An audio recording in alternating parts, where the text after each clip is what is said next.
నమస్తే, welcome to Aadan mega debate. నేను Murali. Congress party అధికారంలోకి వచ్చిన తర్వాత జరుగుతున్నటువంటి పరిణామాలన్నిటి కూడా నిశ్చితంగా గమనిస్తున్నటువంటి రాష్ట్ర ప్రజలు నిన్న ముఖ్యమంత్రి చేసినటువంటి ఒక కామెంట్ దీనికి సంబంధించి ప్రధానంగా వైరల్ అవుతున్నటువంటి పరిస్థితి ఉంది. కేసీఆర్కు సంబంధించి మూలాలను పెకిలించి వేస్తాం, మొలవనివ్వను అనేటువంటి మాట, మూలాలతో సహా బీఆర్ఎస్ను పెకిలించి వేస్తామనేటువంటి రీతిలో రేవంత్ రెడ్డి చేసినటువంటి ఒక కీలకమైనటువంటి కామెంట్. దీనికి సంబంధించి బీఆర్ఎస్ నేతలు కూడా స్పందిస్తున్నటువంటి పరిస్థితి ఉంది. ఎర్రబెల్లి దయాకర్ రావు ఆయన కూడా బిడ్డ రేవంత్ జాగ్రత్త అనేటువంటి రీతిలో వారు స్పందించినటువంటి విధానం. పట్టం నరేందర్ రెడ్డి కొడంగల్కి సంబంధించి ముఖ్యమంత్రి రేవంత్ రెడ్డి పతనాన్ని కొడంగల్ నుంచే ప్రారంభమైంది, ఇక్కడి నుంచే స్టార్ట్ అయింది. ఆయన వైఫల్యాలు కావచ్చు, లేకపోతే వారు తీసుకుంటున్నటువంటి నిర్ణయాలు, ప్రజల నుంచి ఎదురవుతున్నటువంటి వ్యతిరేకతలు కావచ్చు, ప్రతిపక్ష నాయకుల మీద వారు చేయిస్తున్నటువంటి దాడులు, పెట్టిస్తున్నటువంటి కేసులు అన్నీ కూడా వారి పతనానికి నాంది పడింది అనేటువంటి రకరకాల విమర్శలు. చూద్దాం ఎటువంటి పరిణామాలు ఉంటాయి. కాంగ్రెస్ పార్టీ అన్నటువంటి మాట ఏమిటి, బీఆర్ఎస్ పార్టీ దానికి ఇస్తున్నటువంటి రియాక్షన్ ఏంటి, ఇదే అంశానికి సంబంధించి వాటి ఆదాన్ మెగా డిబేట్లో చర్చిద్దాం. దీనిపై మనతో డిబేట్లో పార్టిసిపేట్ చేస్తున్నారు గౌతమ్ ప్రసాద్ గారు, బీఆర్ఎస్ రాష్ట్ర సీనియర్ నాయకులు లైవ్లో ఉన్నారు. అలాగే తాటికాయల జయరామ్ గారు, పొలిటికల్ అనలిస్ట్, వారు కూడా లైవ్లో సిద్ధంగా ఉన్నారు. మరి కాసేపట్లో అజ్మీర్ ఆత్మారాం నాయక్ వారు కూడా లైవ్లో జాయిన్ అవుతారు. ముందుగా జయరామ్ గారు నమస్తే. నమస్తే మురళి గారు. ఎస్, ముందుగా అనలిస్ట్ అభిప్రాయాన్నే తీసుకోవడం అనేది స్టార్ట్ చేశాం మేము. దాదాపుగా అంటే పార్టీల వెర్షన్ వినడానికన్నా ముందు అనలిస్టులు అనేది ఒక పారదర్శకమైనటువంటి వ్యాఖ్య ఉంటుంది. అసలు ఏం జరిగింది, ఇటువంటి విమర్శలకు కారణం ఏంటి, రాష్ట్ర ప్రజలు ఎలా చూడాలనేటువంటి ఒక కోణాన్ని, రేవంత్ రెడ్డి చేసినటువంటి కామెంట్, బీఆర్ఎస్ నేతలు రియాక్ట్ అవుతున్నటువంటి తీరుకు సంబంధించి ఏం చెప్తారు మీరు? నిన్న రేవంత్ రెడ్డి వ్యాఖ్యలు చూసినట్టు అయితే పూర్తిగా ఒక ప్రభుత్వం కంటే ఒక రాజకీయ నాయకుడిగా చేసినట్టుగానే కనిపిస్తూ ఉంటుంది. అది మనం అందరం దాన్ని కల్లారో చూసాం. ఎందుకంటే ప్రభుత్వంలో ఉండే వ్యక్తి ఏదైనా ప్రభుత్వం మీద కాన్సన్ట్రేట్ చేయాలి, పారదర్శకంగా ప్రభుత్వాన్ని నడిపించాలి. కానీ ఓ స్త్రీల మీటింగ్, కొంతమంది స్త్రీల మీటింగ్ లో కొంత సంక్షేమ పథకాల ఇంకోట ఏదైనా కానీ కనుక వరంగల్లో తను మాట్లాడిన విధానం ఏదైతే ఉందో అది పూర్తిగా రెచ్చగొట్టే ధోరణి లాగానే కనిపిస్తుంది. అంటే అప్పుడు ప్రభుత్వంలో ఉన్న కేసీఆర్ ఏదైతే మాట్లాడిండో ఆ ధోరణిని కంటిన్యూ చేసినట్టుగా మాట్లాడాడు. అప్పుడు కేసీఆర్ ప్రభుత్వంలో ఉన్న మాట్లాడిన తర్వాత కేసీఆర్ పరిస్థితి ఏంది అనే విషయాన్ని కూడా రేవంత్ అర్థం చేసుకోవాలి.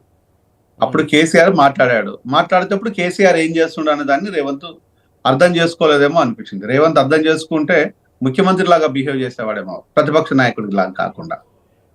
ఆ విధంగా రెచ్చగొట్టే ధోరణి కానీ, ఇతరులను కించపరిచే విధంగా కానీ, లేదా బూతులను అవాకులు చెవాకులు పేలటం కానీ అది సరైన విధానం కాదు. ఇది 100% ఎవరు చేసినా తప్పే, ఆ బూతు పురాణం ఎవరు మొదలుపెట్టినా తప్పే. ఈరోజు కాంగ్రెస్ వాళ్ళను ఎందుకు ఇలా మాట్లాడుతున్నాను అంటే వాళ్ళు ఏం చెప్తారంటే, లేదు మేము బీఆర్ఎస్ నుంచే నేర్చుకున్నాము, చంద్రశేఖరరావు గారి నుంచే నేర్చుకున్నాం, ఆయన నేర్పించిన కథనే అని చెప్తుంటారు. ఇది సర్వసాధారణమే. ఈ రోజు బీఆర్ఎస్ విషయానికి వచ్చినప్పుడు ఒకసారి బీఆర్ఎస్ ఆత్మవిమర్శన ఏం చేసుకోవాలంటే, ప్రజల పక్షాన ఇప్పుడు ఉద్యమించడం కాదు, 10 సంవత్సరాలు కనుక మీరు కరెక్ట్ గా ప్రజలతో మమేకమై పనిచేసినట్టు ఈ పరిస్థితి వచ్చేది కాదు. అంటే మీరు ఒకవేళ ప్రభుత్వంలో ఉన్నప్పుడు ప్రజల్ని ఎక్కడెక్కడ విస్మరించారు, ఎందుకు విస్మరించారో ఇప్పటికైనా మీ తప్పు తెలుసుకున్నారా? లేదు అనుకుంటే ఓన్లీ రెచ్చగొట్టే ధోరణి, రెచ్చగొట్టే ప్రకటన లోపల బస్తీ మే సవాల్, ఎర్రబెల్లి కూడా మాట్లాడేవాడండి. ఎర్రబెల్లికి ఏం మాట్లాడుతున్నాడో ఆయనకే తెలియని విషయంలో కూడా కొన్ని వ్యాఖ్యలు చేసుకుంటూ వస్తున్నాడు. అంటే ప్రజల పక్షాన ఎప్పుడు కూడా ప్రభుత్వంలో ఉన్నప్పుడు మాట్లాడకపోతే కేసీఆర్ కు పట్టిన పరిస్థితే వీళ్ళకు పడుతుంది అన్న విషయాన్ని కాంగ్రెస్ గమనించాలి. కాంగ్రెస్ ఇప్పుడు ప్రభుత్వంలో ఉంది కదా అని చెప్పేసి కేసీఆర్ బీఆర్ఎస్ శ్రేణులు మాట్లాడడం కాదు, గతంలో చేసిన తప్పిదాలను కూడా ఒకసారి చెక్ చేసుకోమని నేను సలహా ఇస్తున్నాను. నెంబర్ 1, విద్యా విధానం పట్ల మీరు తీసుకున్న నిర్ణయాలు, ప్రైవేటు విద్యా వ్యవస్థను కట్టడి చేస్తున్న అంశాలు, ప్రభుత్వ విద్యా విధానాన్ని బలపరుస్తానన్న విషయాలు, కేజీ నుంచి పీజీ ఉచిత విద్య ఇస్తానన్న విషయము, నిరుపేదలకు నిరక్షరాలకు నిర్బంధ విద్య ఇస్తామనే అంశాలను వీటన్నిటిని తొంగలో దొక్కేశారు. కేటీఆర్ మాట్లాడుతున్నారు, హరీష్ రావు మాట్లాడుతున్నారు, కానీ జయరామ్ గారు కేసీఆర్ ఎందుకు బయటకు వచ్చి ఇంత జరుగుతున్నా మాట్లాడట్లేదు? మౌనం అనేది రాబోయే సునామీకి ఒక ప్రతిరూపంగా కూడా అందరూ బీఆర్ఎస్ కార్యకర్తలు ప్రధానంగా చెప్తుంది. అసలు ఆ కోణంలో చూడొచ్చు అంటారా? ఉండి ఉవ్వెత్తన ఒకేసారిగా ఎగసిపడేటువంటి పరిస్థితి ఉంటుంది కేసీఆర్ది, అన్ని కలుపుకొని బయటకు వచ్చి మాట్లాడతారు అనేటువంటి ఇంకొక రీజన్. అలా చూడొచ్చు అంటారు. యా యా అది డెఫినెట్ గా మాట్లాడాల్సిందే మురళి. జస్ట్ నేను ఒక విషయం చెప్పాను, ఇంకొక 2 విషయాలు చెప్తాను. విద్య గురించి. వైద్యం ఈ రోజు ప్రభుత్వ హాస్పిటల్ పూర్తిగా నిర్వీర్యం చేయబడ్డవి, నిర్లక్ష్యానికి గురైనాయి. దానికి కారణము బీఆర్ఎస్ ప్రభుత్వం నుంచి మొదలుకుంటే ఇప్పటి వరకు ఒక మెడికల్ కాలేజీలను బూచిగా చూపించేసి ఈ రోజు మెడికల్ కాలేజీ లోపల ఎలాంటి ఫ్యాకల్టీ కానీ ప్రొఫెసర్లు కానీ పూర్తి స్థాయిలో లేరు. ఇది ఒక ప్రభుత్వ మెడికల్ కాలేజ్ అంటే ఒక మోసంతో కూడుకున్నది. ప్రభుత్వ హాస్పిటల్ అంటే పూర్తిగా నిర్లక్ష్యం చేయబడింది, నిర్వీర్యం చేయబడింది అనే విధంగా ఈ రోజు చాలా క్లియర్ గా ప్రజలు అనుకుంటున్నారు, కళ్ళ ముందు కనిపిస్తుంది, మేము చూస్తున్నాం. మరొక అంశం వచ్చేసి ఆల్కహాల్ విషయానికి వచ్చినప్పుడు ఓన్లీ సంపాదననే ధ్యేయంగా పెట్టేసుకొని ఉమ్మడి ఆంధ్రప్రదేశ్ లోపల 14,000 కోట్ల సంపాదన ఉంటే బీఆర్ఎస్ ప్రభుత్వం వచ్చిన 10 సంవత్సరాల లోపల 50,000 కోట్లు అయితే, ఇప్పుడు కాంగ్రెస్ ప్రభుత్వం ఇంకొక 15,000కి యాడ్ చేసుకొని 65,000 కోట్లకు పరుగులు పెడుతుంది. ఇది ఓన్లీ ఆధారిత లెక్కల ప్రకారం మాత్రమే. అనధికారికంగా అంటే బెల్ట్ షాపులను కనుక దృష్టిలో పెట్టుకుంటే దీనికి రెట్టింపు ఇన్కమ్ అవుతుంది. ఒక విలేజ్ లోపల 1 నుంచి 5 బెల్ట్ షాపులు అంటే 2 తగ్గకుండా 5 బెల్ట్ షాపులుగా ఉన్నాయంటే ఒక బెల్ట్ షాప్ కు ఒక మెడికల్ దగ్గరగా మన దగ్గర ఉన్న విలేజ్లను కనుక పరిశీలించినట్టు అయితే 100 కాదు, 1000 కాదు, 1,00,000 కోట్లకు పైచిలకు మారిపోతుంది. అంటే ఈరోజు ఇంత విపరీత ఆదాయాన్ని తీసుకొచ్చుకోవడం కాదు, ప్రజలను దోపిడీ చేయడము, మానసికంగా, శారీరకంగా, ఆర్థికంగా దెబ్బతీయడం. ఈ విషయంలో ఆ గత ప్రభుత్వం కానీ ఈ ప్రభుత్వం కానీ ఎలాంటి చర్యలు తీసుకోకపోవడం ఈ రోజు నిజంగా ఒక దిక్కుమాల చర్య అంటే కాంగ్రెస్ ప్రభుత్వం చేస్తున్నది.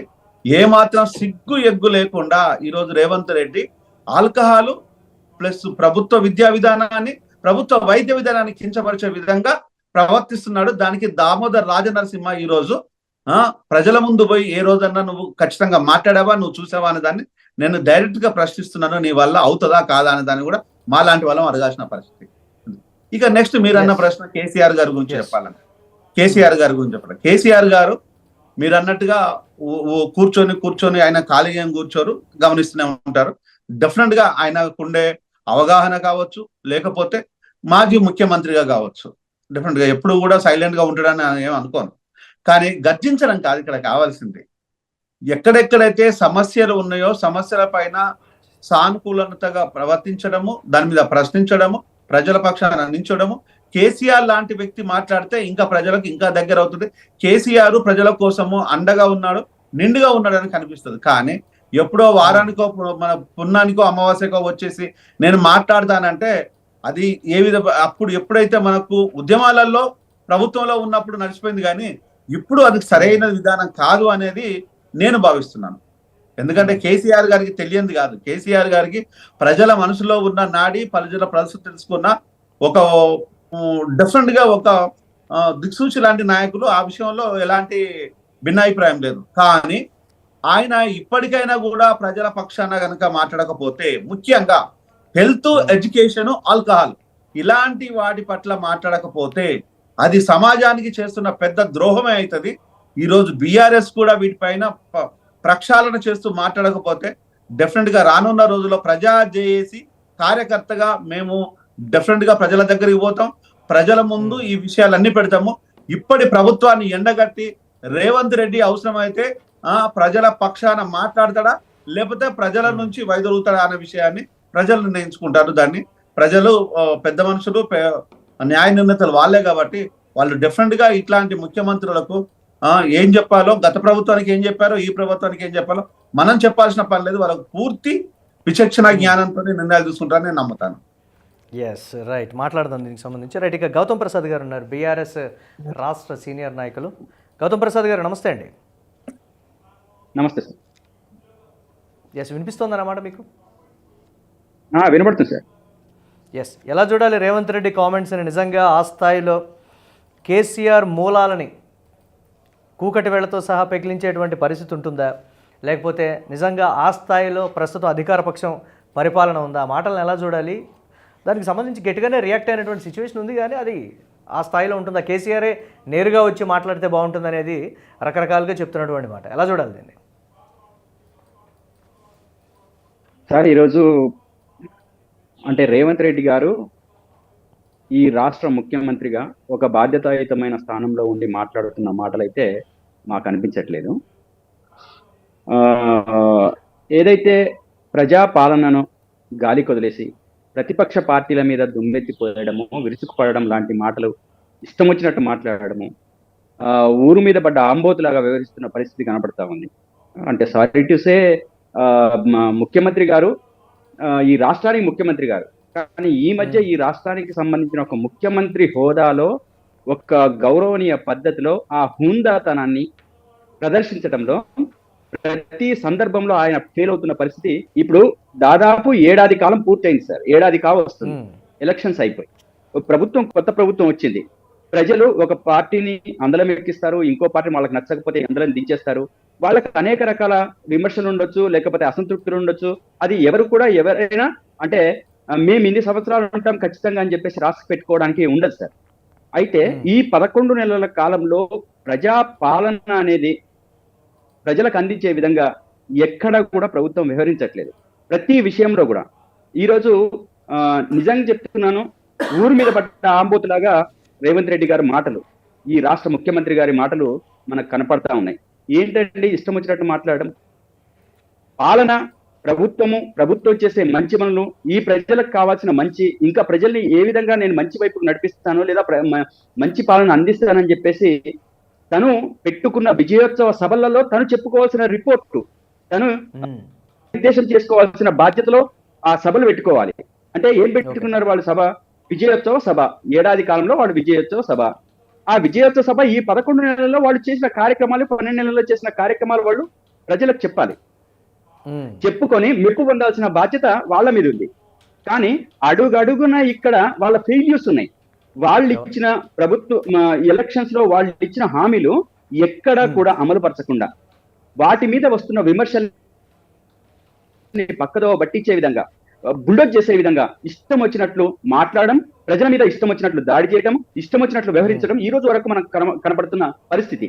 మీరు అంటే ప్రధాన సమస్యని చర్చించే కంటే ముందు ఖచ్చితంగా ప్రతిపక్షం మీద పెద్ద ఎత్తున దాడి చేయాలి, లేదా ప్రజల మీదనే దాడి చేస్తే మొత్తం చర్చలన్నీ డైవర్ట్ అయిపోతాయి కదా అనే ఒక సిద్ధాంతాన్ని, ఒక ప్రదర్శనని ఈరోజు ముఖ్యమంత్రి గారు చేస్తున్న పరిస్థితి మనకు కనపడతా ఉంది.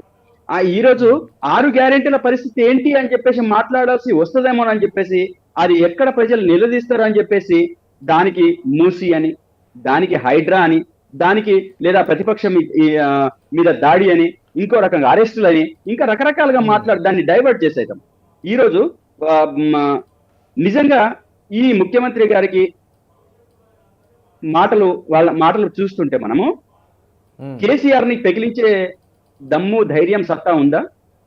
నేను చెప్తున్నాను, 10 ఏళ్ల చరిత్రది, 14 ఏళ్ల చరిత్రని ఏ రకంగా చెప్తాడండి? ఏ రకంగా మాట్లాడతాడు ఒక ముఖ్యమంత్రి స్థాయిలో? ఎవరి చరిత్రని చెరపలేరండి. ఎవరి చరిత్రని చెరపలేరు. కాకపోతే కొద్ది రోజులు అందరం వాళ్ళు ఉండొచ్చు, ఇంకొద్ది రోజులు అందరూ ఇంకొకళ్ళు ఉండొచ్చు. కానీ ఎవరి చరిత్రని ఎవరు చెరుపుతారు? ఎవరి మొక్కను ఎవరు పీకేస్తారు? పీకేయడానికి సాధ్యం అవుతుందా? ఏమన్నా మీ ఇంట్లో పెరిగిన కలుపు మొక్క అంటున్నాం బీఆర్ఎస్ పార్టీ అంటే? దీనికి ఒక బలమైన చరిత్ర ఉంది, 14 ఏళ్ల పోరాటం చరిత్ర ఉంది. కింద నుంచి కార్యకర్తలు ఉన్నారు. నువ్వు పెకిలించగలుగుతావా? ఇష్టం వచ్చినట్టు మాట్లాడితే తెలంగాణ ప్రజలు సహించరండి, అది ఎవరికైనా సరే. ఇందాక జయరాం గారు మాట్లాడినట్టు ఈ తెలంగాణ రాష్ట్రంలో ఉన్న ప్రజలు సునిశ్చితంగా అన్ని విషయాల్ని గమనిస్తున్న పరిస్థితి ఉంది. ఈరోజు పట్నం నరేందర్ రెడ్డి గారు మాట్లాడిన మాటలు అచ్చు గుద్దినట్లుగా ఖచ్చితంగా అది అమలు అవుతాయి. ఖచ్చితంగా లగచర్ల నుంచే రేవంత్ రెడ్డి గారి పతనం ప్రారంభమైంది. అక్కడ గిరిజన ముద్దు బిడ్డలే వాళ్లకు తగిన బుద్ధి చెప్పారు. వాళ్ళు తీసుకొస్తున్న ప్రజా వ్యతిరేక విధానాలు, దౌర్జన్య కాండలు, అర్ధరాత్రి అరెస్టులు, బీభత్సమైన భయానకమైన స్థితిని నెలకొల్పిన స్థితిలోంచే ప్రజలు ఖచ్చితంగా రియాక్ట్ అవుతున్న పరిస్థితి మనం రాష్ట్ర వ్యాప్తంగా చూస్తున్నాం. అదేవిధంగా ఇక్కడ హైడ్రా విషయంలో, మూసీ విషయంలో, ప్రతి విషయంలో ప్రజలు ఎదురు తిరుగుతున్న పరిస్థితి ఉంది, ప్రశ్నిస్తున్న పరిస్థితి ఉంది. ఈ ప్రభుత్వానికి సమాధాన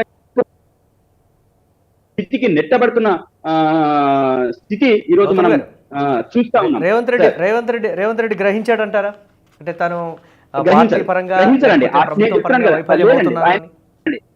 ఆయన గ్రహించరండి. ఆయనకు అహంకారం పెరిగిపోయింది, గర్వం పెరిగిపోయింది. ఆయన అచ్చోసిన ఆంబోతులాగా తెలంగాణ మీద పడి ఇష్టం వచ్చినట్లు మాట్లాడుతున్నారు. ఆయనకి ఈ రోజు తెలంగాణ ప్రజలు ఒక బాధ్యత ఇచ్చారు. ఈ తెలంగాణ రాష్ట్రాన్ని మంచిగా పరిపాలించమని. ఈ పరిపాలించమని చేసే విధంగా ఆయన ఎక్కడ కూడా వ్యవహరించట్లేదండి. ఆయన సభల్ని మీరు గమనించండి, ఏ సభ పెట్టినా ఇష్టం వచ్చినట్టు నోటుకు వచ్చినట్టు మాటలు మాట్లాడుతున్న స్థితి మనం కనబడతా ఉంది. ఇది ఆయన గర్వానికి, ఆయన అహంకారానికి ప్రతీకగా కనబడుతున్నాయి అతని మాటలు, ఆయన సభలు. అక్కడికి వచ్చిన ప్రజలు ఎవరండి? మహిళలండి. ఆ మహిళల ముందు ఇష్టం వచ్చినట్లు నోరు పారేసుకుంటారండి. నువ్వు సాధారణ సభ ప్రజల మధ్య మాట్లాడుతున్న మాటలు అట్లా కూడా మాట్లాడొద్దు, ఎవరైనా సరే మాట్లాడొద్దు. ఆయన కాదు, ఎవరైనా మాట్లాడొద్దు. తీసుకొచ్చిన విధానాలు, వాళ్ళ పాలసీలు ప్రజల మధ్య వాళ్ళకి ఏ విధంగా ఆదరణ లభ్యమవుతుంది, లేదా వాళ్ళ పాలసీల్ని ఏ విధంగా మనం అమలు పరుస్తున్నాం అనేది వాళ్ళు చెప్పాల్సిన బాధ్యత వాళ్ళ మీద ఉంది. కానీ అవన్నీ మరిచిపోయి అహంకారంతో మాట్లాడదు. కార్యకర్తలు చెప్తున్నారా మీరు వచ్చి బయట మాట్లాడితేనే బాగుంటుందని కేసీఆర్కి ఏమైనా చెప్పడం జరుగుతుందా, లేకపోతే వారు వచ్చినప్పుడే చూసుకుందాం అనేటువంటి ధోరణితో కార్యకర్తలు కూడా ఉన్నారు? లేదు sir, wait and see. Compulsory KCR గారు వస్తారు, తగిన సమయంలోనే తప్పనిసరిగా తనకు సమాధానం ఉంటది. అదే విధంగా తను రానంత మటుకు ఈ రోజు కార్యక్రమాలు ఏం ఆగిపోవట్లేదు. కేటీఆర్ గారు కానీ, హరీష్ రావు గారు కానీ సరి అయిన సమాధానం ఇస్తున్నారు. కావాలి వాళ్ళు ఆయన్ని ఎదుర్కోమనండి. ఆయన ఎదుర్కోవడం తర్వాత సంగతి, కేసీఆర్ గారిని ఎదుర్కోవడం తర్వాత సంగతి. వీళ్ళిద్దరిని ఎదుర్కోమనండి. మొన్న అసెంబ్లీలో జరిగిన చర్చలలో ఫుట్బాల్ ఆడిన పరిస్థితి ఏ విషయంలోనైనా, అంటే నేనేదో గొప్ప అని మాట్లాడట్లేదు, విషయంగా ప్రజల ముందు పెట్టడంలో హరీష్ రావు గారు కానీ, కేటీఆర్ గారు కానీ పర్ఫెక్ట్ గా అక్కడ ప్రజెంట్ చేయగలిగే స్థితి, సత్తా ఉన్నవాళ్ళు. ఈయన ఏ దానికి దాట వేయడము, ఏ దానికి మరుగుపరచడము, ఏదన్నా ఉంటే దాడి చేయడము, ఏమన్నంటే బిల్లారంగా మాటలు మాట్లాడడము. ఈ మాటలు ఎన్ని రోజులు యాక్సెప్ట్ చేస్తారు తెలంగాణ ప్రజలు కానీ, ఏ ప్రజలైనా? అంటే ప్రతిపక్షాల మీద ఇష్టం వచ్చినట్లు మాట్లాడడాన్ని కొద్ది కాలం ఎవరైనా ఎంజాయ్ చేస్తారు సార్. ఏ ప్రజలైనా కొద్ది కాలం ఎంజాయ్ చేస్తారు. ఆ తర్వాత అది బోర్ కొడతాయి. వాళ్ళకి కావాల్సింది పరిపాలన, మంచి పరిపాలన, అభివృద్ధి వైపు నడిపే పరిపాలన, ప్రజలకు చేసే మంచి వాళ్ళు గ్రహిస్తారు తప్ప ఇటువంటి మాటల్ని కొద్ది రోజులు ఎంజాయ్ చేయొచ్చు, ఆ తర్వాత దాన్ని మరుగున పడిపోతాయి సార్. చిరకాలం నిలిచిపోయేది అభివృద్ధి, వాళ్ళ పాలన. అదే విధంగా వాళ్ళు పాలనలో తీసుకొస్తున్న మార్పులు, ప్రజల్ని ఇంకా అభివృద్ధి వైపు నడిపించే విషయాలు, ఇవన్నీ వాళ్ళు మాట్లాడాలి. అదేవిధంగా పర్ క్యాపిటల్ పెంచే విధంగా, ఇక్కడ తీసుకొచ్చే పరిశ్రమల అభివృద్ధి, ఈ రాష్ట్రాన్ని మరింత అభివృద్ధి పదంలో ఏ విధంగా తీసుకెళ్తున్నాం, లేదా మహిళలకు ఏ విధంగా మనం ముందుకు తీసుకెళ్తున్నాం, లేదా పారిశ్రామిక రంగాన్ని మనం ఎట్లా ముందుకు తీసుకెళ్తున్నాం, రైతాంగ వ్యవస్థని, రైతులు ఎట్లా వ్యవసాయ రంగాన్ని మనం ముందుకు ఎట్లా తీసుకెళ్తున్నాం, ఇవన్నీ మాట్లాడాల్సిన ప్రధానమైన బాధ్యతలో ఉన్నాడు. ఈ రోజు రైతులు రోడ్ల మీద ఉన్న పరిస్థితి, అదేవిధంగా విద్యార్థులు రోడ్ల మీద ఉన్న పరిస్థితి. నిన్ననే ప్రైవేట్ డిగ్రీ కాలేజీ యాజమాన్యాలు బకాయిలు ఇవ్వలేదని చెప్పేసి ఆ కాలేజీలు మూసేస్తున్నామని చెప్పేసి నేటి నుంచి కాలేజీలు మూసేస్తారు సార్. దాని గురించి ఆయన ఎక్కడ మాట్లాడరు. ఇది ఆయన విజయోత్సవంలో ఒక భాగమా? మేము అడుగుతున్నాం ఈయనకు, రేవంత్ రెడ్డి గారికి, ఆయన విజయోత్సవాల్లో ఈ రోజు 11 నెలల్లో డిగ్రీ కాలేజీలు మూతపడ్డ పరిస్థితి. వాళ్ళు ఎవరికి సమాధానం చెప్పుకోవాలి? ఆ విద్యార్థులు ఈ రోజు ఎగ్జామ్స్ కి అటెండ్ కావద్దా? వాళ్ళ సెమిస్టర్ పరిస్థితి ఏంది? కాలేజీ యాజమాన్యాల పరిస్థితి ఏంది? ఇవన్నీ వాళ్ళకు పట్టవండి. వాళ్లకు దౌర్జన్యం కావాలి, ప్రజల మీద దాడులు కావాలి, ప్రతిపక్షాల మీద అహంకారపూరిత మాటలు కావాలి. ఈ మాటలు కాలం గడుపుకోవడానికి వాళ్ళు చూస్తున్నారు తప్పితే పరిపాలన మీద దృష్టి పెట్టి సీరియస్ గా పరిపాలనని సరి అయిన దారిలో ముందుకు తీసుకెళ్లాలని చెప్పేసి వాళ్ళైతే ఆలోచించట్లేదు సార్. ఇది సీరియస్ గా చెప్తున్నాం. ఇది మర్చిపోండి. తెలంగాణ ప్రజలకు మీరు కావాల్సిన మంచిని అందించే వైపుగా మీ పరిపాలన కొనసాగాలని చెప్పేసి మేము ఇప్పటికైనా తెలియజేస్తున్నాం. ఒకవేళ మీరు ఇదే పద్ధతిన ఇదే రకంగా మీరు కొనసాగిస్తానని చెప్పేసి అనుకుంటే గనక తెలంగాణ ప్రజలు మళ్ళీ మిమ్మల్ని, స్థానిక సంస్థలు వస్తున్నాయి కదా, ఈ స్థానిక సంస్థల్లోనే ఇవాళనే రేవంత్ రెడ్డి గారు మాట్లాడుతున్నారు, స్థానిక సంస్థల్లో మా వాళ్ళు రెడీగా ఉన్నారు. పాలన తర్వాత ఒకసారి నేను ఒక నిమిషం నేను 1 year టైం ఇస్తాను. 1 year తర్వాత బయటకు వస్తాను. డెఫినెట్గా సమయం ఇవ్వకుండా ఎప్పుడైనా సరే అధికార పార్టీ మీద విమర్శలు చేయడం అనేది ఏ రాజకీయ పార్టీకి కూడా తగదు. సంవత్సరం కాలంలో నేను వచ్చి బయటికి చెప్పడం కాదు, కాంగ్రెస్ పార్టీ విధి విధానాలకు సంబంధించి ప్రజలకే ఒక క్లారిటీ వస్తుంది. అప్పటికే మా దగ్గరకు వచ్చేటువంటి వినతులు ఇప్పటికే ఎక్కువైపోయాయి. సో అప్పుడు వచ్చినటువంటి ప్రతి సమస్యను కూడా నేను మీడియా ముఖంగా బయటకు వచ్చి నేను మాట్లాడతాను. అప్పుడు ప్రజలు కూడా హర్షిస్తారు. రాబోయే 4 ఏళ్ళు కూడా ఎప్పుడెప్పుడు కాంగ్రెస్ పార్టీని దించేద్దామని ప్రజలు కూడా చూస్తుంటారని గతంలో కేసీఆర్ కూడా ఒక మాట చెప్పారు. చూద్దాం దీనికి సంబంధించి ఎటువంటి పరిస్థితి ఉంటుందనేది. ఎస్ జయరామ్ గారు, అంటే దీనికి సంబంధించి కేసీఆర్ బయటకు వచ్చి మాట్లాడకపోవడం అనేది ఒకటి, ఎందుకు సైలెంట్గా ఉంటుంది బీఆర్ఎస్ పార్టీ అనేది రకరకాలైనటువంటి మాటలు. ప్రజల్లోకి ఒక బలమైనటువంటి ఉద్యమ రూపంలో వెళ్ళడానికి తక్కువ సమయం ఇచ్చిందే తక్కువ సమయం కదా, లేకపోతే ఒక సంవత్సరం తర్వాత కార్యాచరణ అనేది కరెక్టా అనేటువంటి రకరకాల ప్రశ్నలు కూడా వస్తున్నాయి జయరామ్ గారు. దీన్ని ఎలా చూడాలంటారు? మురళి, నేను ఒక విషయాన్ని మీకి తీసుకెళ్తున్నాను. విషయం ఏంటంటే, ఏ పార్టీని ఎవరు కూడా అధికారంలో ఉన్నప్పుడు అహంకార పూర్తికంగా మాట్లాడితే ప్రజలు పాతరేస్తారు, ప్రభుత్వాలు పాతరేయలేవు. ఎందుకు ఈ విషయాన్ని కాంగ్రెస్ తెలుసుకోవాలంటే, కాంగ్రెస్ 10 సంవత్సరాలుగా దిక్కు మొక్కు లేకుండా తెలంగాణలో ఇచ్చిన తర్వాత కూడా చచ్చిపోయింది అనుకున్న తర్వాత లేచి నించున్నది. మరి ఆ రోజు కూడా ఇలాంటి మాటలే కేసీఆర్ గారు మాట్లాడారు. సో నీ పార్టీ ఉండదు, నీ పార్టీ లోపల ఎవరు లేరు, అందరు వెళ్ళిపోయిళ్ళు, పార్టీనే చచ్చిపోయింది, పార్టీ ఎక్కడ ఉంది అనేదాన్ని మాట్లాడరు. కానీ ప్రజలు తీసుకొచ్చేసి పట్టం కట్టింది కదా. అంటే ఈ చరిత్రను రేవంత్ రెడ్డి మర్చిపోవద్దు. సో ఇంత అహంకార పూరితంగా ఉన్నట్టు అయితే ప్రజలు డెఫినెట్ గా బుద్ధి చెప్తారు. నెంబర్ 1 ఇది తెలుసుకోవాలి. రేవంత్ రెడ్డి తెలుసుకోవాల్సిందంటే ఇది చాలా ఇంపార్టెంట్ అయిన విషయం. అంటే ఏ పార్టీ ఈ రోజు బీఆర్ఎస్ ప్రజలలోనే ఉంది, బీఆర్ఎస్ నాయకులు ప్రజలలోనే ఉన్నారు. నువ్వు చెప్పే ఎలిగేషన్స్, నువ్వు చెప్పే మాటలలో నిజాలుంటే నిరభ్యంతరంగా అరెస్టులు చేసి జైలు పంపించమని వాళ్ళు అడుగుతున్నారు, మేము చెప్తున్నాం. సో అది ఏమి చేయకుండా ఓన్లీ ఒక ప్రభుత్వము రాజకీయం చేస్తుందంటే ఇంతకంటే సిగ్గుమాలిన పని లేదు, ఇంకోటి లేదు. ఈరోజు ప్రతిపక్షాలు రాజకీయం చేస్తుందంటే డెఫినెట్ గా ప్రభుత్వంలో లేదు కాబట్టి రాజకీయాలు మాత్రమే చేస్తారు. అది రేవంత్ రెడ్డి గుర్తుపెట్టుకోవాలి. రాజకీయం అంటే ప్రతిపక్షాలు చేయాలి, ప్రభుత్వం వచ్చే అధికార పక్షం వచ్చేసి పాలన మీద గాడి తప్పకుండా చూసుకోవాలి. మీరు పాలన మీద చూడకుండా నోటికి వచ్చినాక మాట్లాడుతూ ఉంటే సరైన విధంగా కాదు. ఇంకొక అంశం, ఈరోజు డిగ్రీ కాలేజీలు, ఎంబీఏ, పీజీ కాలేజీలకు ఇంతవరకు ఫీజు రియంబర్స్మెంట్ చేయలేదు. Example, Noble degree college Dilsukhnagar లో ఉంటే ఆ కాలేజీలో చదువుకున్న ఎంబీఏ స్టూడెంట్ పిల్లలకు ఈ రోజు ఫీజులు కట్టకపోతే వాళ్ళు సంవత్సర కాలమైంది వాళ్ళు కంప్లీట్ చేసి వాళ్ళ డిగ్రీ సర్టిఫికెట్లు ఇవ్వటం లేదు. మరి ఆ సర్టిఫికెట్లు ఇవ్వకపోతే ఎవడివ్వాలి అనేది కామన్ సెన్స్ ఈ రోజు ప్రభుత్వానికి ఉండొద్దా? మరి ఎందుకు మీరు ఆ ప్రభుత్వం చోర తీసుకొని వాళ్ళకి సర్టిఫికెట్లు ఇవ్వమని అడుగుతలేరు? వాడు నిర్దాక్షిణంగా ఆ యజమాని ఈ రోజు పిల్లల జీవితాలతో ఆటలాడుకుంటారు. ఒక్కడే కాదు, అనేక ప్రైవేట్ కాలేజీలు ఇవే పనిలో ఉన్నాయి. ఏ ఒక్కరికి కూడా టీసీ సర్టిఫికెట్లు కానీ ఇతర డిగ్రీ పాస్ సర్టిఫికెట్లు ఇవ్వటం లేదు. ఎంబీఏ డిగ్రీ సర్టిఫికెట్లు పీజీ పాస్ అయిన తర్వాత ఇవ్వకపోతే దాన్ని ప్రభుత్వం దాన్ని డిఫరెంట్ గా ఒక కార్యాచరణ తీసుకోవాలి కదా. మీరు ఇస్తారా, ఇవ్వరా, ఎందుకు ఇవ్వరు? ఇది ప్రభుత్వానికి ప్రైవేట్ కాలేజ్ యాజమాన్యానికి ముడిపడింది, కానీ విద్యార్థికి ఇది యాజమాన్యానికి ముడిపడ్డది కాదు కదా. అది సీట్ వచ్చింది, చదువుకున్నారు, చదువైపోనే వాళ్ళ విద్యార్థులకు సర్టిఫికెట్లు ఇవ్వాలి, వాళ్ళు వెళ్ళిపోవాలి, వాళ్ళ జీవితాన్ని వాళ్ళు చక్కబెట్టుకోవాలి. కానీ ఈ రోజు డబ్బులు లేకొని పక్షం లోపల ఆ పేద బిడ్డలు డబ్బులు కట్టలేని పరిస్థితి లోపల ఎంబీఏ చదివి ఈ రోజు కూలి చేస్తున్నారండి. దీనికి సిగ్గుపడాలి రేవంత్ రెడ్డి ప్రభుత్వం, దీనికి నిజంగా సిగ్గుపడాలి. నేను చెప్తున్నాను, ఈ రోజు నోబెల్ డిగ్రీ కాలేజీ లోపల ఎంబీఏ ఫినిష్ చేసిన స్టూడెంట్స్ కి, అనేక ప్రైవేట్ కాలేజీ లోపల ఎంబీఏ కంప్లీట్ చేసిన డిగ్రీ కంప్లీట్ స్టూడెంట్స్ కి వాళ్ళకి సర్టిఫికెట్ ఇవ్వకపోతే వాళ్ళ ఫ్యూచర్ జీవితం ఏమైపోవాలి? అది కదా ముఖ్యం. దాని గురించి ఈ రోజు ఏం మాట్లాడు.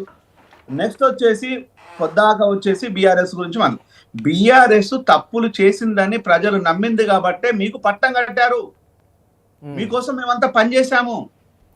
ఆ రోజు తెలంగాణ రావాలని పనిచేసినప్పుడు కేసీఆర్ కు బెనిఫిట్ అయింది. 10 సంవత్సరాలు కేసీఆర్ ఏం చేసిండో చెప్పాల్సిన పని లేదు, ఎందుకంటే ప్రభుత్వం లేదు కాబట్టి. ఇప్పుడు అయిపోయింది, చెప్పి చెప్పి చెప్పి మాకు కూడా బోర్ కొట్టింది. 10 సంవత్సరాలు అయిపోయి 11 సంవత్సరం అవుతుంది.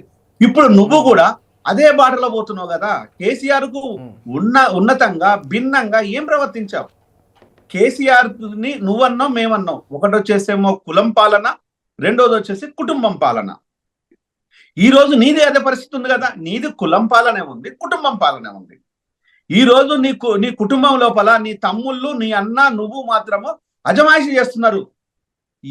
ఎలాంటి కార్పొరేటర్ కూడా కనీసం సర్పంచ్ కూడా గెలవని వ్యక్తులు ఈ రోజు పెద్ద పెద్ద వాల్ పోస్టర్లు, పెద్ద పెద్ద పోస్టర్లు వేసుకొని వాళ్ళకు ప్రోటోకాల్ ఇస్తున్నారు. ఆ ఇస్తున్న వాళ్ళకు సిగ్గు లేదు, చూస్తున్న నీకు లేదు. ఈరోజు దాని ప్రభుత్వం మీద ఎందుకు బలవంతాన వాళ్ళని రుద్దుతున్నారు? అజమాయిషి. ఈరోజు ప్రభుత్వ పథకాలలో, ప్రభుత్వ విధానాలలో, ప్రభుత్వ ఏమన్నా అజమాయిషి. ఈరోజు లఘుచర్లో అదే జరిగింది కదా, అజమాయిషే కదా ఇంత గొడవ అనేది చేసింది. అంటే ఈరోజు నీ కుటుంబం, నెక్స్ట్ ఎవరైనా రెడ్డి కులమా అని చెప్తే ప్రతి ఒక్కరూ ఈరోజు నాది ప్రభుత్వం అనే విధంగా కొంతమంది పోలీస్ ఆఫీసర్లు, కొంతమంది కింది స్థాయి పోలీస్ ఆఫీసర్లు, కొంతమంది ఉద్యోగులు, కొంతమంది ఇంకొంతమంది ఉద్యోగులు, ఇతర ఉద్యోగులు వాళ్ళ ఇష్ట రాజ్యంగా ప్రవర్తిస్తున్నారు. అంటే ఈరోజు కులం పాలన కదా ఇది కుటుంబం పాలన కదా. ఆ రోజు బిఆర్ఎస్ ప్రభుత్వానికి, ఈరోజు కాంగ్రెస్ ప్రభుత్వానికి తేడా ఏముంది? కాకపోతే ఆ రోజు ఒక్క కుటుంబం లోపల ఉన్నది దోసుకున్నారు అంటే ఈరోజు ఇంకో 10 కుటుంబాలు ఆడే దోసుకుంటున్నారు. ఓవరాల్ గా దోసుకోవడమే కదా. అంటే ఇంత నిస్సిగ్గుగా ఈరోజు ప్రభుత్వాన్ని ప్రజలను దోసుకుంటూ ప్రభుత్వంలో ఉండి కూడా ఇంకా పత్తిత్తుల్లాగా మాట్లాడుతున్నారు చూసినారా. దాని గురించి కేసీఆర్ కంపల్సరీ మాట్లాడతారు. మేమంతా మాట్లాడుతున్నప్పుడు కేసీఆర్ వినరా? కేసీఆర్ చూడరా? డెఫినెట్ గా మాట్లాడతారు. మేము మాట్లాడినప్పుడు మా వాయిస్ కి స్ట్రెంగ్త్ తక్కువ ఉండొచ్చు, కానీ ప్రజల దగ్గరికి అయితే పోతుంది కదా. కానీ కేసీఆర్ ఇదే విషయాలు మాట్లాడితే ఇంకా ఎక్కువగా పోతుంది అనేది నా ఆలోచన, నా ఆశ. కేసీఆర్ గారు డెఫినెట్ గా మాట్లాడాలి. నేను మాట్లాడే ప్రతి మాట మీద కేసీఆర్ గారు మాట్లాడతారు. ఎందుకంటే అధికార పార్టీ ఆ స్థాయిలో దూకుడు మీద ఉన్నప్పుడు బీఆర్ఎస్ ఆ స్థాయిలో కొంచెం ఫైట్ ఇచ్చినా కానీ బాగుండేది దానికి సంబంధించి అనేది అని ఒక మాట. కాంగ్రెస్ ఆ స్థాయిలో దూకుడు మీద ఉన్నప్పుడు ఇప్పుడు దీంట్లో 2 విషయాలు మనల్ని. ఒకటి వచ్చేసేమో కేసీఆర్ అసెంబ్లీకి రావాలి, చెయ్యాలి అనే దాన్ని. కేసీఆర్ అసెంబ్లీకి రావాల్సిందే, మాట్లాడాల్సిందే. అందులో నాకు కూడా ఎలాంటి డిస్ప్యూట్ లేదు. కానీ నువ్వు కేసీఆర్ ని చర్చ కోసం పిలుస్తున్నట్లేదు. గల్లాలు పడుకొని తందుకుందాంరా, కొట్టుకుందాంరా, పరువు తీసారా ఒక అసహ్యకరమైన భాషతో పిలుస్తున్నావు. అది కాదు కదా. అంటే కేసీఆర్ రావద్దని పిలుస్తున్నావా? కేసీఆర్ రమ్మనే విధంగా పిలిచినట్టు అవుతే నువ్వా నేనా తెలుసుకుందాం, చూసుకుందాం అనే అవసరం లేదు.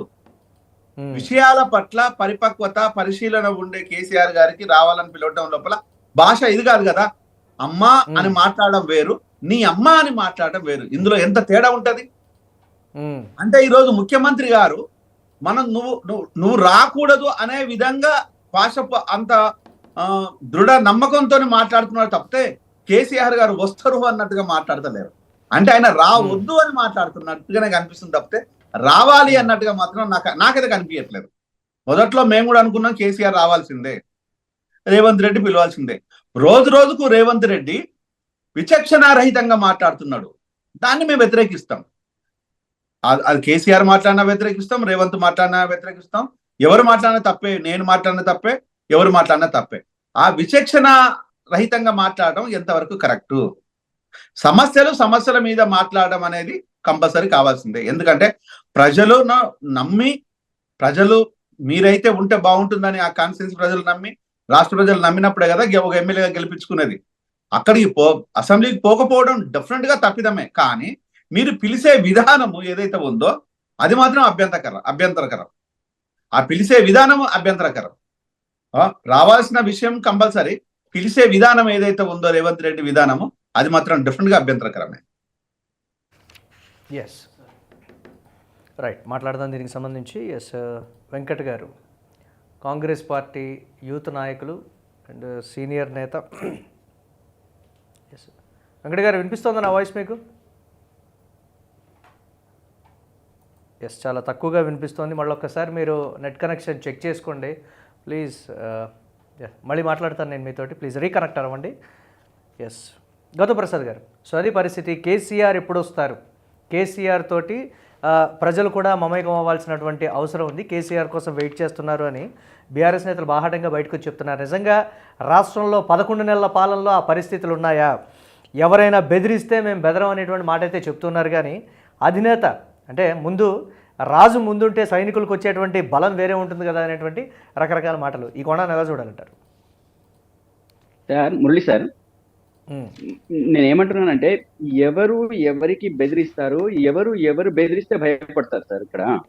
ఇప్పుడు కాంగ్రెస్ పార్టీ భయపెడితే భయపడే స్థితిలో బీఆర్ఎస్ పార్టీ లేదండి, నాయకత్వం లేదండి, సీటుగా సమాధానం ఇచ్చే స్థితిలో ఉంది.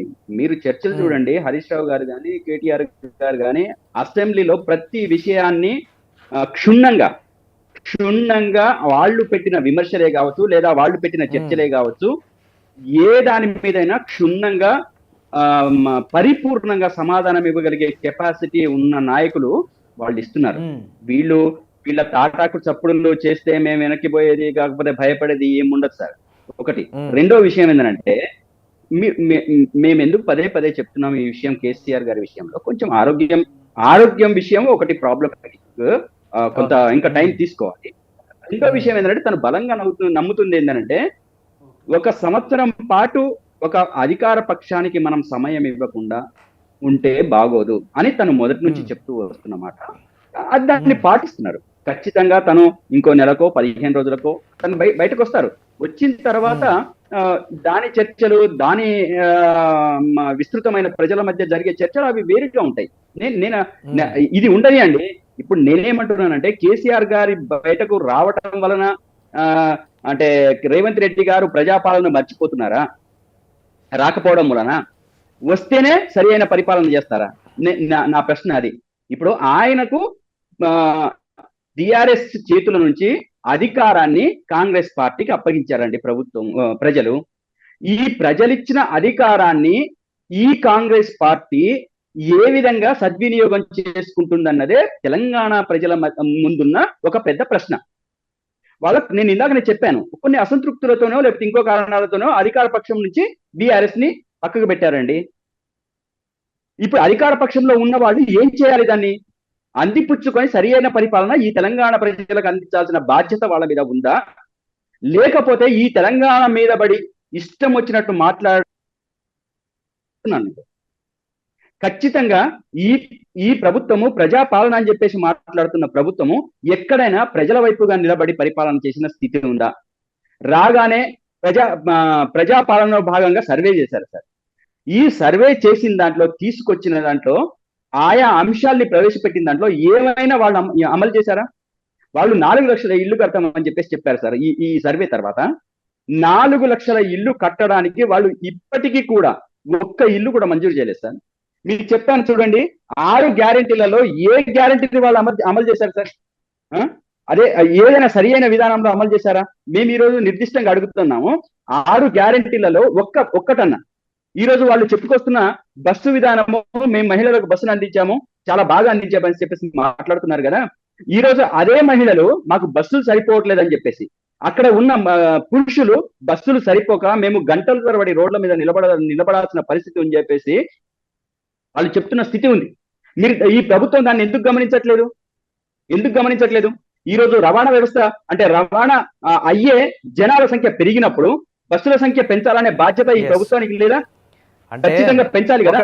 ఒకటని కాదు రకరకాల ఇటు రైతులు, సామాన్య ప్రజలు, హైడ్రా వల్ల రకరకాల ఒక నిమిషం ఒక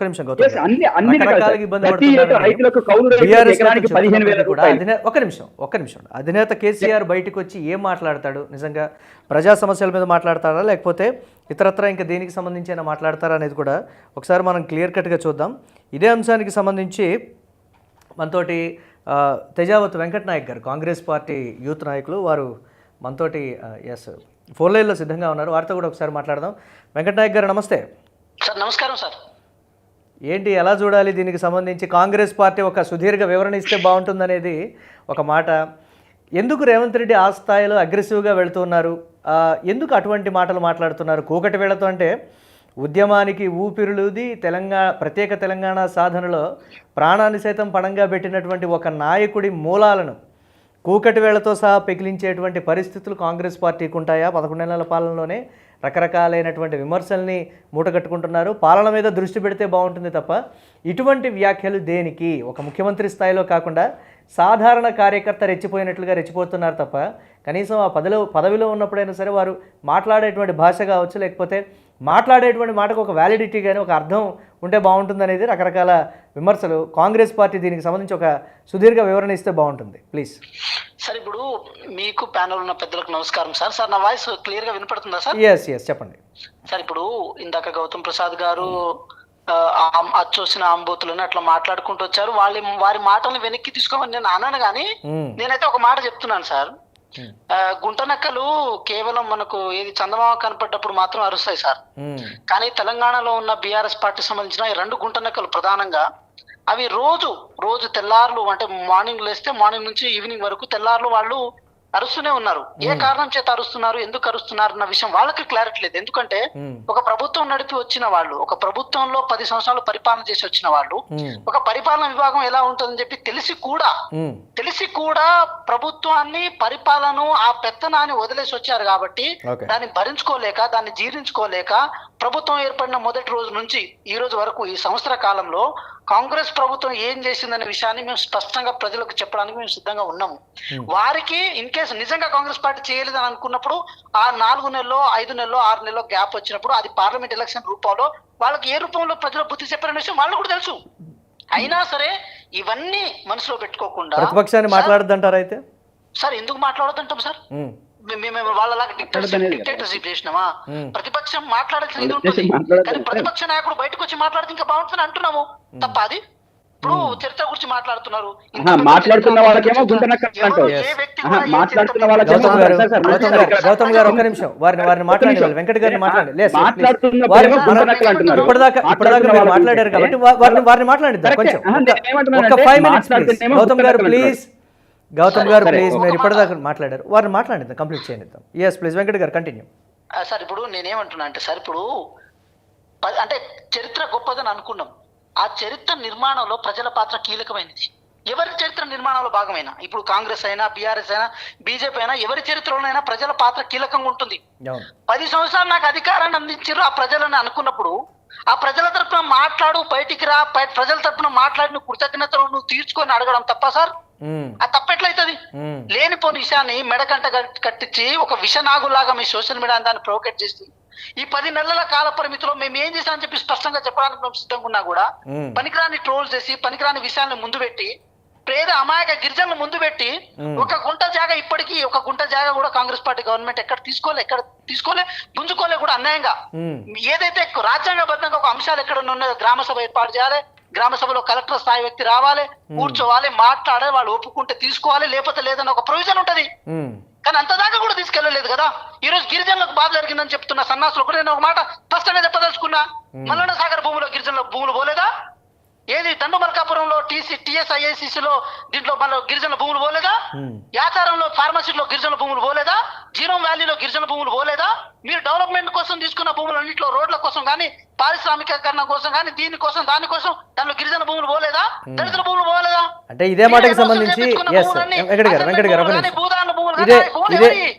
ఒక నిమిషం, ఇదే మాటకి సంబంధించి పట్నం నరేందర్ రెడ్డి చేసినటువంటి ఒక కామెంట్ ఏంటి అని అంటే, నీ పతనం కొడంగల్ నుంచే మొదలైంది అని అంటే, మరి అక్కడ ఉండేటువంటి రైతుల నుంచి వచ్చినటువంటి వ్యతిరేకతను దృష్టిలో పెట్టుకున్నా, లేకపోతే కొడంగల్ సొంత నియోజకవర్గంలో ఉండేటువంటి ఒక ప్రతిపక్ష నాయకుడి మీద పెట్టినటువంటి కేసుల విషయంలోనా, లేకపోతే ఓవరాల్గా ఉన్నటువంటి నీ ఊరిలోనే అంటే సొంత నియోజకవర్గంలోనే కాంగ్రెస్ పార్టీలోనే నీకు బలం కోల్పోయావు, అందుకే అక్కడ నుంచే నీ పతనం స్టార్ట్ అయింది అనేటువంటి రీతిలో ఆ కామెంట్ని తీసుకోవాలంటారా? ఎలా చూడాలి దీన్ని?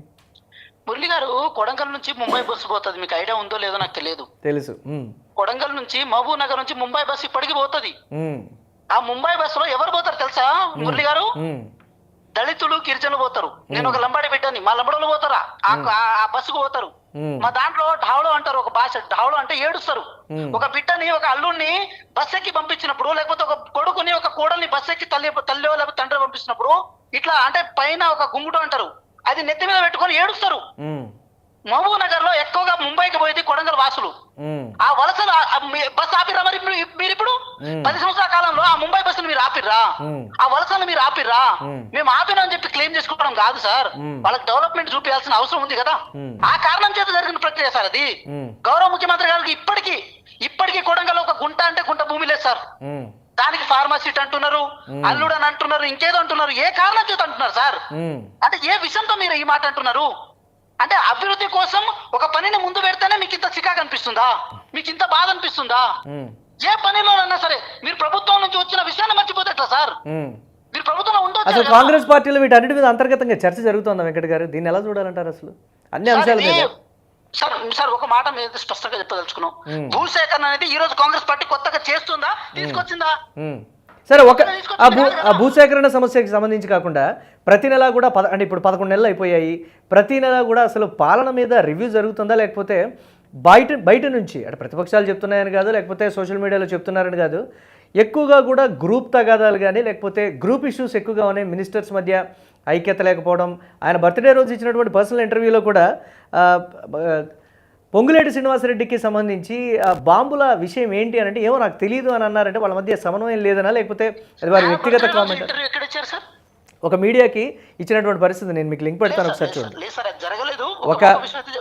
నేను చెప్తాను దాని నేను మిమ్మల్ని అడుగుతున్నాను, 10 సంవత్సరాల కాలంలో సెక్రటేరియట్ ఏంటి? పరిపాలన భవనే కదా సార్, పరిపాలన భవన్ సెక్రటేరియట్ అంటారు కదా. ప్రజలు గాని అధికారులు గాని వచ్చేది సెక్రటేరియట్ కే కదా. కేసీఆర్ గారు ఎన్నిసార్లు సెక్రటేరియట్ కు వచ్చారు సార్? పరిపాలన ఏమన్నా ఆగిందా అని కాంగ్రెస్ బీఆర్ఎస్ పార్టీ ప్రశ్నిస్తారు. ఇప్పుడు ఆగిందా పరిపాలన? ఏ కారణం చేత ఆగింది? ఏది ఏది సంక్షేమం చేస్తలేమా, అభివృద్ధి చేస్తలేమా సార్? వచ్చేది ప్రతి నెల 18,000 కోట్లు సార్. 18,000 కోట్లలో 7,000 కోట్లు జీతాలకు పోతే, మిత్రులకు 5,000 6,000 కోట్లు పోతే వచ్చిన పైసలు సంక్షేమానికి అభివృద్ధికి పెడుతున్నాం సార్. అది తప్ప సార్? అమలు కానీ హామీలు ఇచ్చామని చెప్తున్నారు సార్. వాళ్ళు రైతు బంధుని 16,000 పెంచుతారు. అందరికీ ఇస్తున్నారా? ప్రకటించిన అన్ని ఇస్తున్నారా అని అంటే ఏం చెప్తుంది కాంగ్రెస్ పార్టీ? సార్ అందరికి ఇస్తారా? అర్హులైన వారందరికీ, అర్హులైన ప్రతి ఒక్కరికి సార్. సార్ ఇష్టం కాబట్టి అర్హులని పేరు పెడతాం సార్. దానికి ఇష్టం కాబట్టి అర్హులు. సార్ నేను ఒక మాట స్పష్టంగా, కేవలం 21 రోజుల్లో 23 లక్షల మందికి ఏది రైతులకి రుణమాఫీ చేశాము. 18,000 కోట్ల వరకు రుణమాఫీ చేశాము. ఇది ఆన్ ద రికార్డ్. అదే విధంగా 15,000 కోట్ల వరకు మళ్ళీ రైతులు రుణాలు తీసుకొచ్చుకున్నారు. మళ్ళీ ఏదైతే మనకు ప్రొసీడింగ్స్ ఉన్నాయో దానికి గవర్నమెంట్ డేట్ ప్రకటించాల్సిన అవసరం ఉంది. కేవలం 7,000 కోట్లని 4 సంవత్సరాలు ముక్కి మూలికి దానికి రుణమాఫీ చేయడం కాదు సార్. అది గొప్పతనం కాదు. అది 18,000 కోట్లు చేసి చూపించినాం సార్. కేవలం 10 నెలల కాలంలో 21 రోజుల్లోనే. ఇది మాకు తమ్ముందని మేము చెప్తున్నాము. మేము ఇచ్చిన 6 గ్యారెంటీలో అది విద్య కానీ ఏ విషయంలో కానీ సార్ మేము ఇప్పటికీ చెప్తున్నాం. ఒక యూనివర్సిటీ విద్యార్థిగా చెప్తున్నాను నేను, స్కాలర్షిప్లు కానీ, ఫీజు రింబర్స్మెంట్లు కానీ, లేకపోతే కాస్మెటిక్ ఛార్జీలు కానీ, మెస్ ఛార్జీలు కానీ ఇంతవరకు సంవత్సరాల తరబడి ఆగేది సార్. ఈ ప్రభుత్వం వచ్చిన తర్వాత కనీసం ఒక నెల రోజులు కూడా ఆగలేదు. ఇది ప్రభుత్వానికి ఉన్న చిత్తశుద్ధి. వీసుల నియామకానికి బదులు ఇన్ఛార్జీల వీసుల పేరు పెట్టి కనీసం విద్యా వ్యవస్థను ఏది పక్కదాన్ని పట్టించే ప్రయత్నం చేశారు. కానీ వీసుల నియామకం త్వరితగతిన జరిగింది. కింద ప్రైమరీ స్కూల్ నుంచి మొదలు పెడితే పైన వీసీల వరకు కేవలం ప్రభుత్వ పాఠశాలలో కానీ ప్రజలు సంతృప్తిగా లేరు. పేద విద్యార్థులు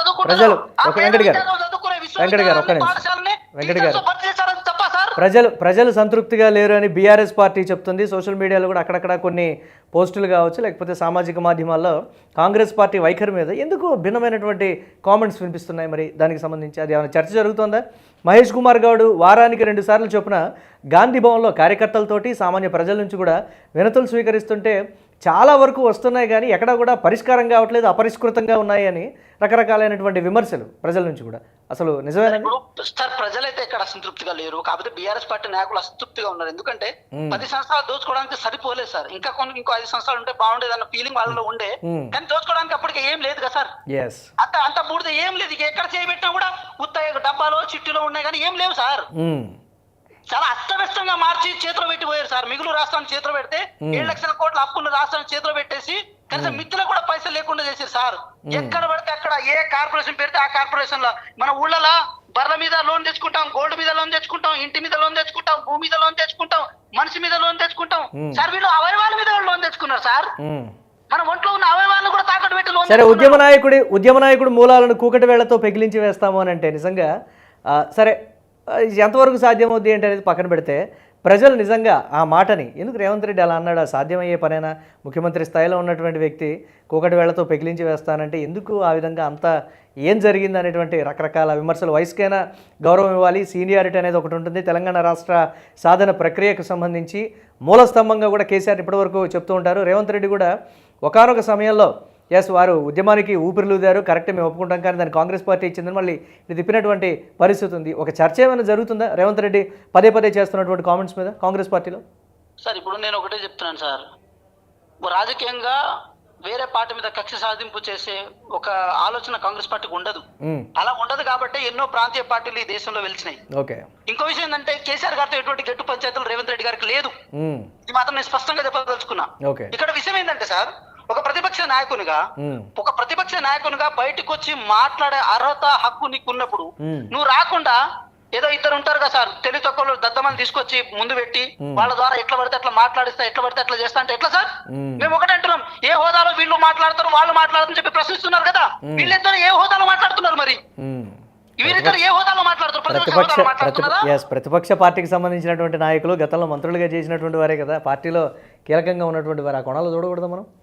సార్ నేను ఒకటే చెప్తున్నాను సార్, మరి అంత పెద్ద మనిషి అయితే ఇప్పుడు కేసీఆర్ గారు బయటకు వచ్చి చెప్పొచ్చు కదా, నిజంగా రేవంత్ రెడ్డి ఇప్పుడు ఆయన చెప్పింది కదా సంవత్సరం పాటు టైం ఇవ్వాలని చెప్పి. ఉమ్, మరి ఇవ్వాలని చెప్పి మళ్ళీ వీళ్ళని ఎందుకు ఊసుకోల్పడము? అంటే నువ్వు పెద్ద వ్యక్తివి, నువ్వు పెద్ద మనిషి అని చెప్పి నువ్వు జనాల ముందు సింపతి గెయిన్ చేసుకొని నువ్వు ఎవరిని ఏ పనిని ఎవరి ద్వారా చెప్పేయాలో అని చెప్పి నువ్వు పక్క ప్లాన్ తో చేస్తావు సార్. ఒక విషయం చెప్తున్నాను సార్, లగచర్య విషయంలో వీళ్ళందరూ వెనక నుంచి నడిపించి కేవలం గిరిజన అమాయక ప్రజల ముందు పెట్టారు సార్. వీళ్ళు అంత తెలుగులో వాళ్ళ ముందు కొట్లాడుతుండే కదా, మీరు ముందుకు వచ్చి మాట్లాడుతుండే కదా. ఒకసారి జయరామ్ గారితో మనం మాట్లాడదాం దీని మీద. వారు ఒకసారి మాట్లాడతారు. అనలిస్ట్ కొంచెం పారదర్శకమైనటువంటి తీసుకుందాము. అనలిస్ట్ ఎస్ జయరామ్ గారు. సో అది కాంగ్రెస్ పార్టీ వెర్షన్ మొత్తం మీద వెంకట్ మాట్లాడిన విధానం లోపల నేను ఏకీభవిస్తున్నా, కొన్ని ప్రశ్నలు కూడా ఉన్నాయి. ఇక్కడ ఏకీభవించడం లోపల ఏంటిదంటే కేసీఆర్ అసెంబ్లీకి రావాలి, ఇంతవరకు నేను అదే చెప్పాను అనే విషయంలో కేసీఆర్ పక్షాన మాట్లాడాలి. లఘుచర్ల లోపల ఉండే విషయాలు, లఘుచర్ల లోపల రేవంత్ కు భూమి అంటే కొడంగల్లో భూమి లేదన్న విషయం. ఓకే రైట్, రేవంత్ కొడంగల్లో భూమి లేదు. ఎక్కడ కూడా ఒక ఫార్మాసిటీ వచ్చేటప్పుడు కానీ చేసేటప్పుడు కానీ అక్కడ భూగర్భ జలాలు కలుషితం అవుతాయి. అది తరతరాలకు ఆ జీవితాల మీద ఎఫెక్ట్ పడుతుంది అన్న విషయం రేవంత్ కు తెలుసా తెలియదా? నెంబర్ 1. అది ఎగ్జాంపుల్ చూసినట్లయితే ఎల్బీ నగర్ లో సిరీస్ ఫార్మా ఉండేది. సిరీస్ ఫార్మా వల్ల ఇప్పుడు ఎల్బీ నగర్ నుంచి ఆ పరిసర ప్రాంతం మొత్తం భూగర్భ జలాలు కలుషితమైనాయి. ఇన్ని సంవత్సరాలు అయిన తర్వాత కూడా, ఆ సిరీస్ కంపెనీ బ్యాన్ చేసిన బంద్ అయిన తర్వాత కూడా ఇప్పుడు అది కలుషితమైంది. ఆ కలుషితమైన తర్వాత అది మొత్తం తీసేసి ఇప్పుడు రియల్ ఎస్టేట్ ఇప్పుడు ఏదో ఏర్పాటు చేశారు, అప్పుడు కన్స్ట్రక్షన్ చేశారు.